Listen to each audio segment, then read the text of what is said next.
Harish Rao BRS మిత్ర బృందం కూడా 100 వాహనాల్లో యుద్ధానికి పోయినట్టుగా వచ్చారు. అయితే నేను గతంలో మాట్లాడినా గడిచిన 2-3 రోజుల కింద మళ్ళీ ఈరోజు చెప్తా ఉన్నా. అడిగిన దానికి తప్ప మిగతావన్నీ మాట్లాడు హరీష్ రావు, అడిగిన దానికి సమాధానం చెప్పకుండా. ఈ మొత్తం ఎపిసోడ్లో ఎవరు కారకులు ఎవరు బాధ్యులు ఇష్యూ వచ్చినప్పుడు, ఎట్లా అని వచ్చినప్పుడు ఇది కాంగ్రెస్ వైఫల్యం అని మాట్లాడారు. నేను దానికి సమాధానం ఇస్తూ ఒకటే మాట మాట్లాడినా. నిన్న మాజీ మంత్రి హరీష్ రావు మాట్లాడుతూ ఆయన మాటలోనే తెలంగాణ రాష్ట్రంలో వాళ్ళ 2014 నుంచి 2023 వరకు 10 సంవత్సరాల కాలంలో సుమారుగా 200 కిలోమీటర్ల టన్నల్స్ మేము చేసినామని మాట్లాడాడు. నిజామాబాద్ కరెక్టే కదా, ఆయన మాట కరెక్టే కదా. నేను అదే ప్రశ్నించిన.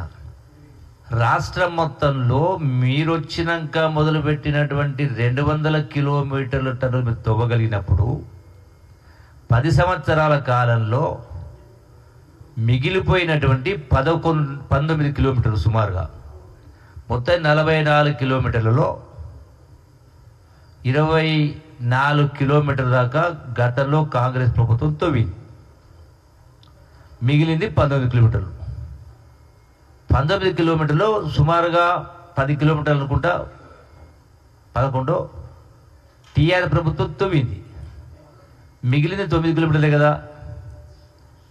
మరి 200 కిలోమీటర్ల టన్నులు కొత్తగా మొదలుపెట్టినవి చేయగలిగినప్పుడు కేవలం మిగిలిపోయినటువంటి 19 కిలోమీటర్ల టన్నులు ఎందుకు మీరు పూర్తి చేయలేదు అని నేను స్పష్టంగా కుండబద్దలు కొట్టినట్టుగా ప్రశ్నించిన. దానికి సొల్లు పురాణం చెప్పిండ్రు. కానీ నేను అడిగిన ప్రశ్నలో నిజామాబాద్ అని చెప్పాలి కదా. అంటే నిజాయితీ, మాటల్ని ఎవరు నమ్మరు, చేతను చూస్తారు. Seeing is believing. సొలుపురాలు మాటలు మస్తు మాట్లాడుతూ ఉంటారు. ఎందుకు తవ్వలేదు అని అడిగిన. తవ్వకపోవడానికి 3 కారణాలు. అంటే మీరు ముందే గనక ఊహించినరా, అక్కడ గనక సొరంగంలోకి వెళ్ళి నీళ్ళు వచ్చి ఆ మట్టి పడిపోయి కూలిపోతుందని ముందే తెలిసి తవ్వలేదా? పోనీ డబ్బు లేక తవ్వలేదా? 7 లక్షల కోట్ల పైసలకు అప్పు.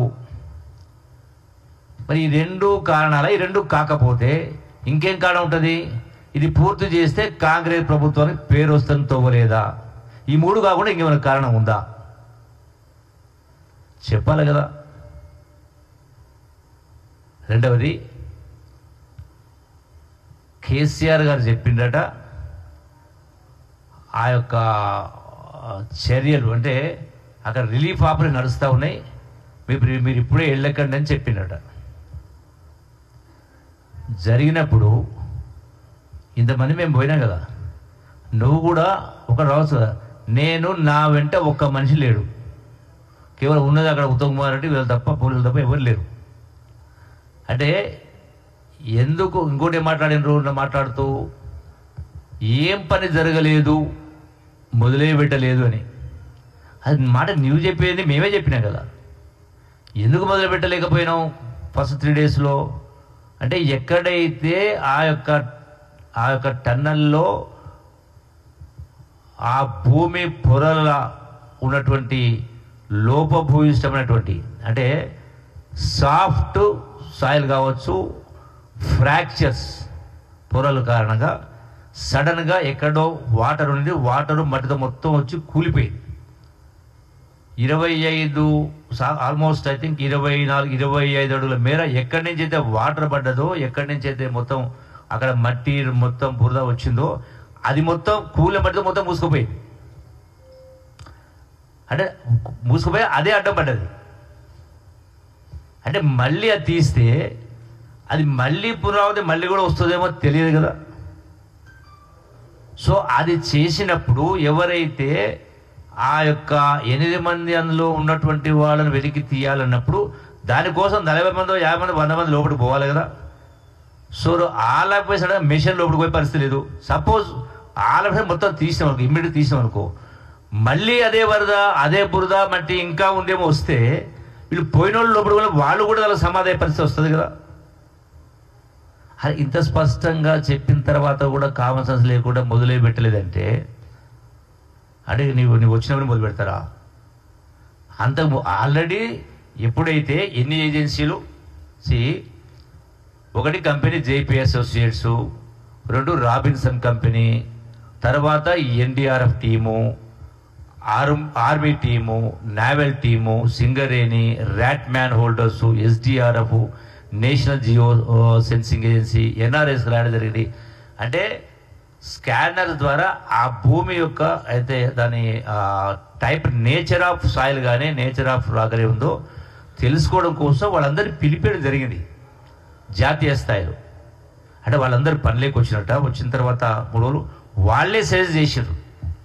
యాక్చువల్ మేము ఇమీడియట్గా ఇది చేద్దామనే పరిస్థితుల్లో ఇమీడియట్గా చేస్తే ఈ ప్రమాదం ఒకటి పొంచి ఉంది, దానిపైన స్పష్టత లేకుండా చేస్తే మరొక 8 మందిని కాపాడపోయి మళ్ళీ 50 మంది లోపల పరిస్థితి వస్తుంది అనే కింద వాళ్ళవన్నీ కూడా వెరిఫై చేసి చెప్పిన తర్వాతనే అది ఆ కన్సల్టేట్ అయినట్టు కింద తర్వాతనే మొదలుపెట్టడం జరిగింది.